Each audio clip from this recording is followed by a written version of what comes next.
Hello, and welcome to I'm Sick, Not Crazy, the podcast that helps you to take control of your own health and healing. My name is Jennifer James, and I'm a licensed and practicing psychotherapist here to talk about becoming your healthiest self, both physically and psychologically. Hello, and welcome back to I'm Sick, Not Crazy with Jennifer James, marriage and family therapist. And today's episode is called Are the Bugs in Your Life Trying to Help You Let Go of What You're Holding On to? I had my heart cruelly broken at the end of 2018 and spent all of January 2019 sick in bed. I'm positive that the two things are related, the heartbreak and the illness. While I eventually became physically well enough to work, go grocery shopping, and clean my house, I performed all of these tasks with only my body. My mind was off trying to alternately figure out how I could have chosen so poorly and also what's wrong with me. Maybe you can relate. As I cycled through the stages of grief over and over again, I looked for ways to heal myself. One of my go-to strategies is to make myself super busy. So I started taking piano and Spanish lessons, and that was helpful. And I'm a much more accomplished person now as a result. But I was still a complete emotional wreck, and I needed something more.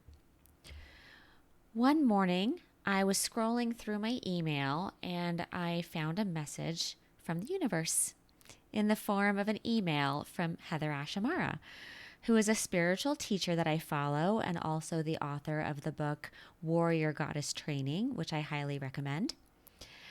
The email was inviting me to go on a trip to Teotihuacan, Mexico with Heather Ashamara and a group of warrior goddess women.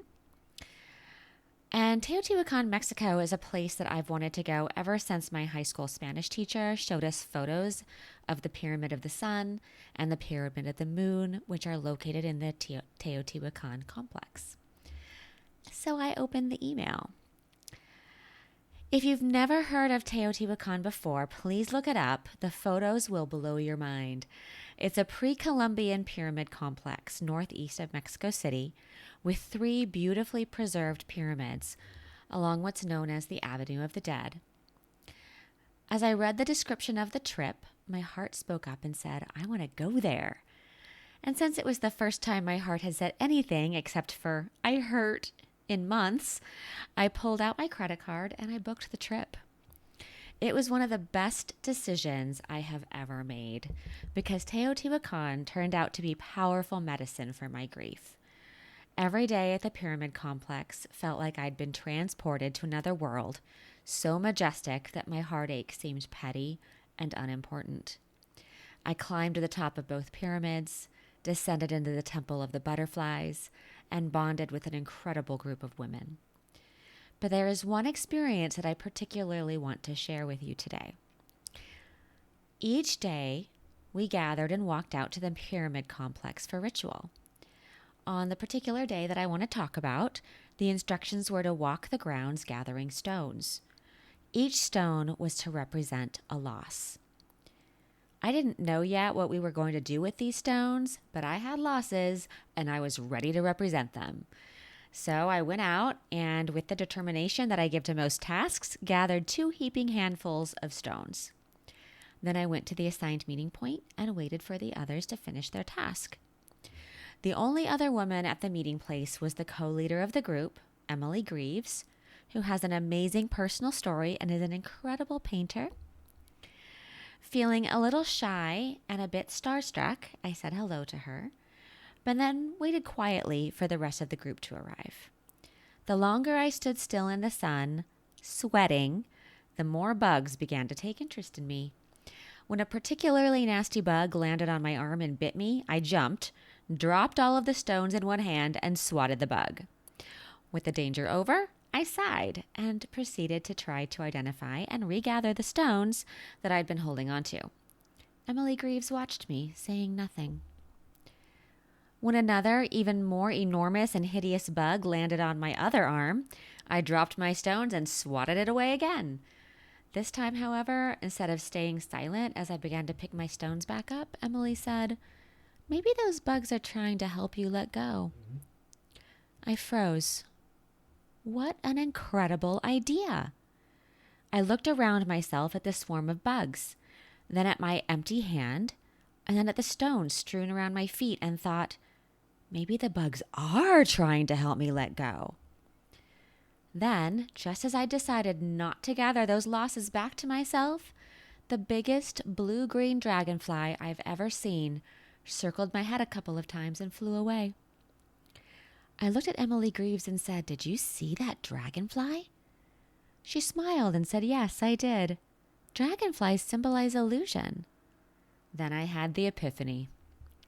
All of those stones, all of those losses, they were just illusion anyway. I'd been holding on to those stones, waiting for someone to give me permission to let them go in the proper way. But those losses were in the past, and they could only touch my present if I continued to hold on to them. Now, I would love to tell you that I put the rest of those stones down and was immediately and miraculously healed of my broken heart. But that wouldn't be true. What is true is that I changed my mind that day, and it was the beginning of true healing. Now, my question for you is this. Are there bugs in your life that are trying to help you let go of your stones? They may look like annoying problems, but perhaps they're trying to show you that what you've been holding on to is only an illusion that's keeping you from seeing the reality of your life unfolding in this present moment. For instance, maybe your difficult boss is the bug that is trying to show you that you've been holding on to the illusion that you need this particular job, even though you don't like it. And by letting go of that illusion, you could move into a more fulfilling and meaningful work. Or perhaps that difficult partner is the quote-unquote bug that's trying to show you that you've been holding on to the illusion that this is the relationship for you. And by letting that go, you could either grow more fully into your relationship with yourself or move into a healthier partnership. When I realized that the bugs were telling me to let go of the illusion that the relationship I'd lost was the one for me, my relationship with myself blossomed so beautifully that I'm not only still taking piano and Spanish lessons, I started a blog and a podcast and wrote a book. Perhaps if you let go of that thing that you're trying to force, you'll find that you bloom in new and wonderful ways. I encourage you to give yourself that chance. Thank you for listening. I hope that this has been helpful to you, and I look forward to talking to you again next week. Take care. Thank you for listening to this week's I'm Sick Not Crazy podcast with myself, Jennifer James, MFT. Please remember that this podcast is educational in nature and that it's not intended to substitute for medical or psychological advice. To learn more about my work, to share podcast topic ideas, or to book me for speaking engagements or interviews, please visit my website at jenniferjames-author.com and choose the contact link.